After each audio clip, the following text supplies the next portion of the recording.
Bonjour les secondes 7. Alors j'espère que vous avez pu accéder aux diverses vidéos YouTube dont je vous avais donné les liens sur le groupe WhatsApp, puisque le cours d'aujourd'hui va porter sur ces parodies. Alors déjà, qu'est-ce que c'est qu'une parodie? On va commencer par là. Une parodie, c'est une forme d'humour qui utilise le cadre, les personnages, le style, le fonctionnement d'une œuvre ou alors d'une institution dans le but de s'en moquer. Elle se fonde, entre autres, sur l'inversion et l'exagération des caractéristiques appartenant au sujet parodié. Cette définition d'une parodie, vous devez la connaître pour pouvoir comprendre et apprécier les différents types de sketchs, d'extraits de films que je vous ai présentés par YouTube, ou plutôt que je vais vous présenter. Alors d'abord, la première vidéo, qui est une vidéo très ancienne, puisque elle est en noir et blanc, c'est une parodie par Robert Hirsch et Jacques Charon qui date de 1959. Alors, en quoi est-ce qu'on parle de parodie de la tirade des ministres? Eh bien, d'abord parce que celui qui est censé jouer Ruy Blas est complètement moqué, complètement ridiculisé. D'abord, d'entrée, il chute. Ensuite, on a un comique de répétition jusqu'au moment où la reine va rentrer. Il va chuter à plusieurs reprises. D'autre part, l'acteur qui joue Ruy Blas fait des reproches permanents. C'est la faute du praticable, c'est la faute des autres acteurs, c'est la faute du rideau parce qu'on n'entend rien. On voit bien qu'il y a un comique de caractère. C'est un personnage qui crie, qui s'énerve. Un Ruy Blas pas du tout, qui ressemble pas du tout finalement à l'original. On voit aussi que ce personnage qui joue Ruy Blas a une très haute opinion de lui-même, puisque lorsqu'il dit « je suis sociétaire », ça veut dire qu'il est sociétaire de la Comédie Française, à savoir qu'il est employé permanent. Ce n'est pas un figurant comme l'autre acteur auquel il s'adresse. Autre élément comique, il arrache les pages du livre en disant en gros c'est du blabla et finalement il ne finit par ne dire que le premier et le dernier vers de la tirade, ce qui finalement ne veut absolument plus rien dire. S'il arrache ces pages du livre, c'est parce qu'en réalité il ne connaît pas son texte, donc ce qui quand même pour un acteur est embêtant. Et puis ce qui est comique aussi, c'est que ces quintes de tout qui lui font perdre sa voix. Donc voilà, plusieurs éléments comiques où vous voyez que cette scène de la tirade au ministre, qui normalement est une scène grave, sérieuse, lourde de conséquences, puisque quand je vous ai donné la lecture de ce texte et que je vous ai aussi pris en photo le commentaire composé, on a pu voir que cet extrait de la scène 2 de l'acte 3, c'est un véritable réquisitoire contre la noblesse, à travers lequel Ruy Blas montre que les ennemis du pays sont au sein même du pays. C'est une dénonciation de la corruption des nobles et de la décadence du royaume d'Espagne, où Ruy Blas défend et fait l'éloge du peuple en héros romantique qu'il est. Donc on avait quelque chose de très sérieux et on a quelque chose au final qui se retrouve complètement parodié, qui est complètement ridiculisé, cette tirade au ministre. Alors, pardon. Alors, d'autre part, je vous ai mis un certain nombre de vidéos sur le film qui s'appelle La folie des grandeurs. Alors, c'est pas forcément dans le bon ordre, parce que par exemple, vous avez le générique qui apparaît, je crois, en troisième lien. Il faut remettre les choses finalement un petit peu dans le bon ordre, mais ça concerne que le début de la pièce. Enfin, en l'occurrence du film, puisqu'il s'agit d'un film de 1971. Alors un film qui a été réalisé par la France, mais aussi l'Italie et l'Espagne, dont le réalisateur est Gérard Houry. C'est un réalisateur connu pour ses films comiques, mettant en scène en particulier Louis de Funès. Louis de Funès joue le rôle de Don Salluste. Yves Montand, qui est un acteur mais aussi un chanteur connu de cette époque, évidemment. Même moi, je ne connais pas. je connaissais pas avant le film, qui est appelé non Ruy Blas, mais Blaze, B-L-A-Z-E. Alors en argot, Blaze, c'est un mot qui sert à appeler quelqu'un, hey Blaze, ou carrément un animal domestique. Hein, c'est donc une manière un peu, enfin, voilà, dépréciative, méprisante de l'appeler. Alors, si on regarde le générique du début, on voit que ça nous fait penser complètement à un western. Donc il y a un décalage au niveau temporel, puisque je vous rappelle que normalement, Ruy Blas est censé se dérouler en 1699. Donc voilà, il y a un décalage parce que les westerns, c'est plutôt les années, voilà, c'est à la mode vraiment dans les années 70, à l'époque où le film justement a été tourné. Donc un début qui ressemble à un western avec le carrosse, les décors, la musique, les chevaux qui courent, etc. Mais en même temps, il y a un décalage parce que les costumes, ce sont des costumes espagnols de la fin du XVIIe siècle. Donc on voit bien déjà le décalage qui en fait une parodie. Ensuite, vous pouvez repérer sur le costume de De Funès, dont Salluste, la couleur verte qu'on avait, qui était déjà caractéristique du personnage dans la pièce de Victor Hugo. Sauf que là, vous voyez, il y a deux pompons, il a deux gros pompons verts qui viennent là, qui vont dans sa figure, ce qui le rend ridicule. Il faut savoir aussi d'ailleurs que la couleur verte était normalement la couleur traditionnelle du bouffon du roi. Il a aussi autour du cou ce qu'on appelle une fraise, hein, une espèce de grande collerette blanche là, qui fait plein de froufrous, etc. Mais c'est une fraise absolument énorme et disproportionnée, même pour les habits de la cour de cette époque-là. Alors, notre Don Salluste commence par faire la collecte des impôts. Et à travers cette pièce, il y a un petit clin d'œil, à travers cette scène, pardon, il y a un petit clin d'œil à une pièce très célèbre de Molière qui s'appelle L'Avare, où on voit tout l'amour de Louis de Funès, Don Salluste, pour l'argent. C'est aussi un petit peu une référence à Robin des Bois, qui prenait, enfin voilà, alors Don Salluste ne serait pas Robin des Bois, mais pour le coup, vous auriez le vilain roi Jean Santerre, qui vole les pauvres pour s'enrichir et en mettre de plus en plus dans ses coffres. Par ailleurs, on voit que il y en a une partie qui va pour le roi, et puis une autre partie de l'argent, des objets précieux qui va pour lui. Autrement dit, il est en train de voler le roi d'Espagne. Et souvenez-vous, c'était l'un des reproches de Ruy Blas au ministre dans la fameuse tirade.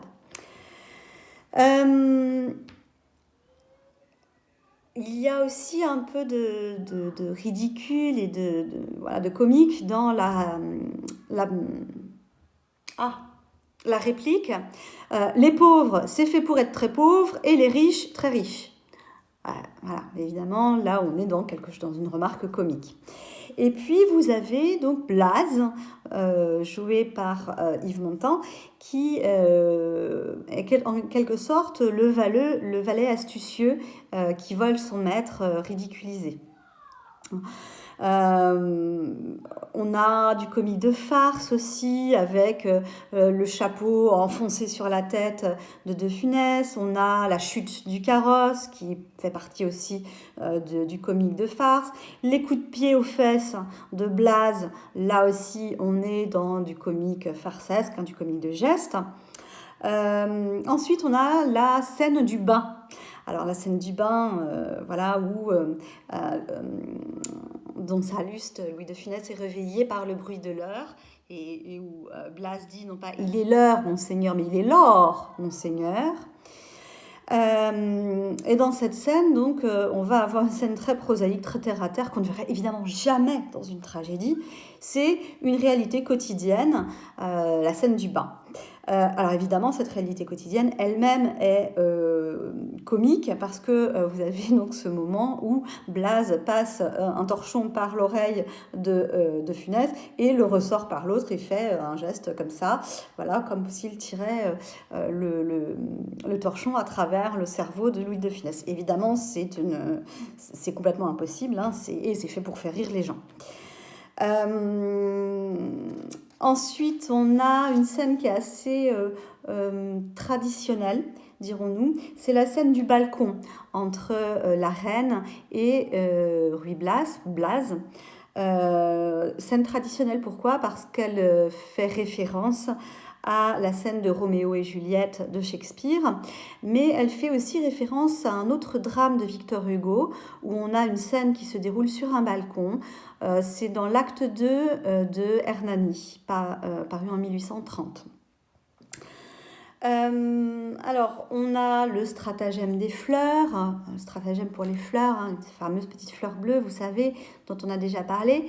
Et voilà, le vase va inonder Salluste, qui est en bonnet de nuit, là aussi. Le bonnet de nuit est chargé de ridicule.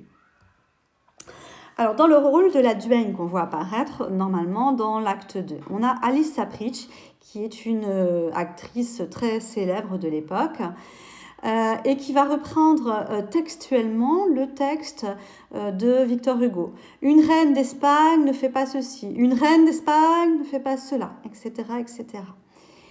Et parallèlement au chant d'amour, on a le chant des lavandières qu'on entend à l'extérieur et que normalement la reine d'Espagne ne devrait pas écouter parce que la reine d'Espagne ne devrait pas avoir sa fenêtre ouverte. Et on a la mention du fait que le roi est à la chasse. Vous vous souvenez du fameux mot du roi à sa reine, au lieu de dire des choses gentilles, tu me manques, je suis loin de toi, etc. Non, il fait grand vent et j'ai tué 2 loups. Ouais, super. Ça, c'est un beau message d'amour. Ensuite, on a la scène que normalement vous avez aussi sur les liens YouTube que je vous ai envoyés. La scène du danseur de flamenco. Alors là, c'est Blaze qui fait de la danse de flamenco. C'est assez, bon, c'est assez cliché, hein, c'est de la couleur traditionnelle, c'est l'Espagne, c'est les castagnettes, etc. Et on va avoir la chute de l'échafaudage que Salluste a mis en place pour essayer de calmer les ardeurs de Blaze qui dansait trop fort à son goût. Évidemment, là aussi, on est dans du comique de geste.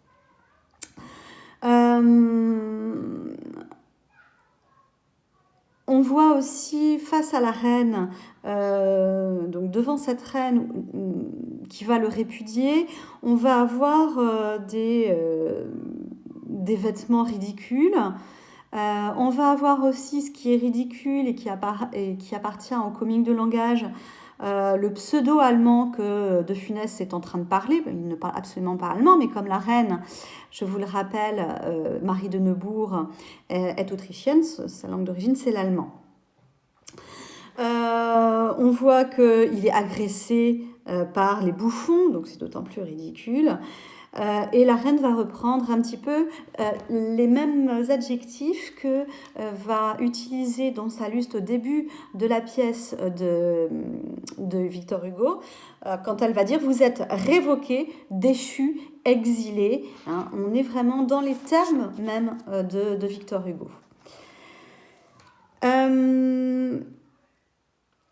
Une petite touche d'humour aussi qui fait pas mal en ces temps un petit peu difficiles quand Don Salluste dit je suis ministre, je ne sais rien faire. Bon, voilà, on est là aussi dans quelque chose un petit clin d'œil comique, quoi. Autrement dit, les ministres, apparaître ministre, c'est du blabla, c'est de la représentation, mais en réalité, ils ne savent rien faire. Alors, Don César, dans le film, est présenté comme le neveu de Don Salluste et non pas comme son cousin. Lui aussi est présenté comme un personnage un peu ridicule.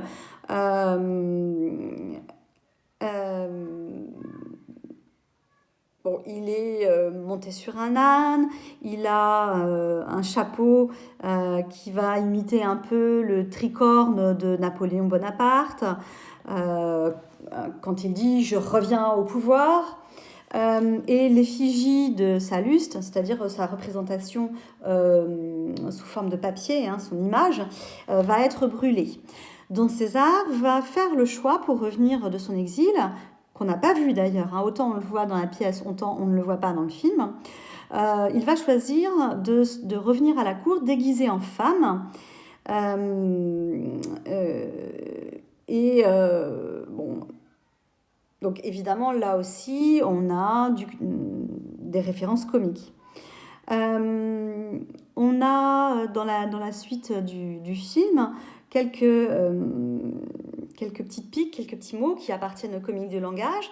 Par exemple, vous savez mentir? À la cour, c'est très utile. Donc, pour montrer toute l'hypocrisie qui peut régner à la cour à cette époque-là, et dont Ruy Blas fait bien état dans la tirade au ministre. Ou alors, encore, quand on est riche, on est désagréable. Ça sonne comme un proverbe, un présent de vérité générale, où effectivement, eh bien, on aurait tous les droits. À partir du moment où on est riche, on aurait tous les droits, et en particulier celui de ne pas être aimable. Alors ensuite, toujours dans le film, on va voir la conspiration des grands contre le roi, un pour tous et chacun pour soi. Ça fait penser évidemment aux Trois Mousquetaires de Dumas.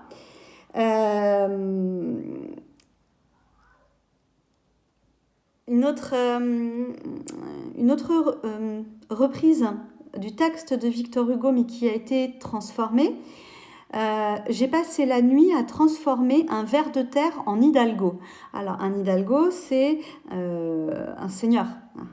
Et donc, le ver de terre, ça rappelle évidemment l'aveu de Ruy Blas à Don César Zafari lorsqu'il disait qu'il était le ver de terre amoureux d'une étoile. Et donc là, on voit que Salluste a passé son temps à essayer de métamorphoser Blas, son domestique, en hidalgo, c'est-à-dire en noble. Pardon.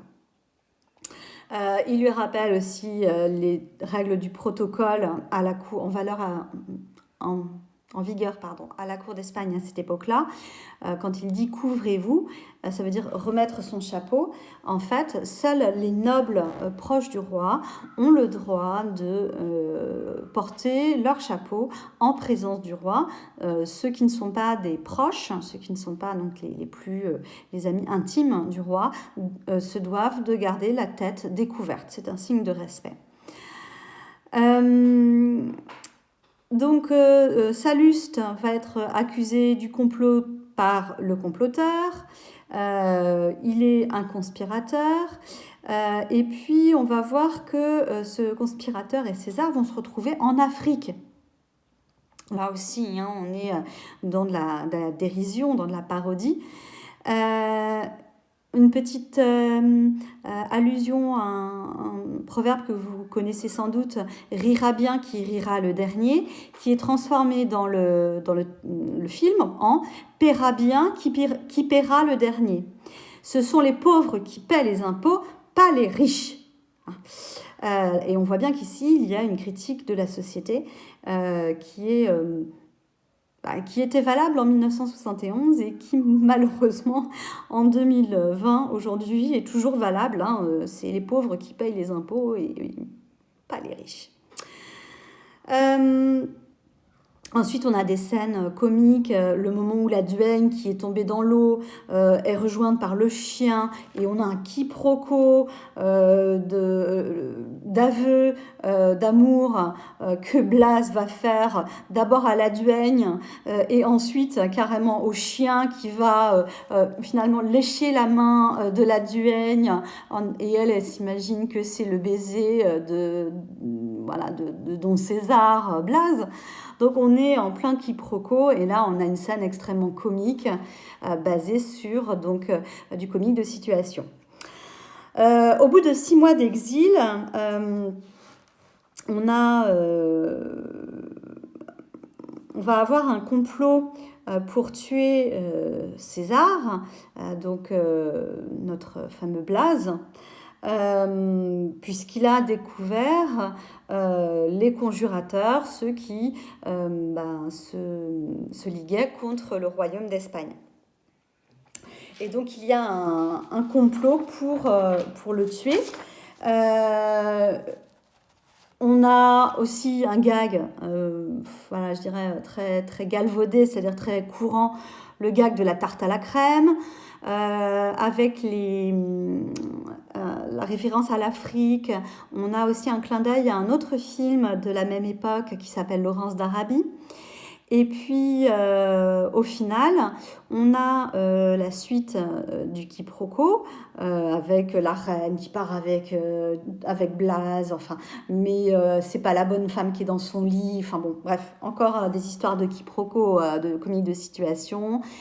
Blaise et Salluste sont finalement envoyés en Afrique où ils vont retrouver les grands d'Espagne qui ont été condamnés et la fameuse Duègne, la douairière, hein, qui est toujours à la poursuite de César et au final ceux qui rient, bah, ce sont les chameaux.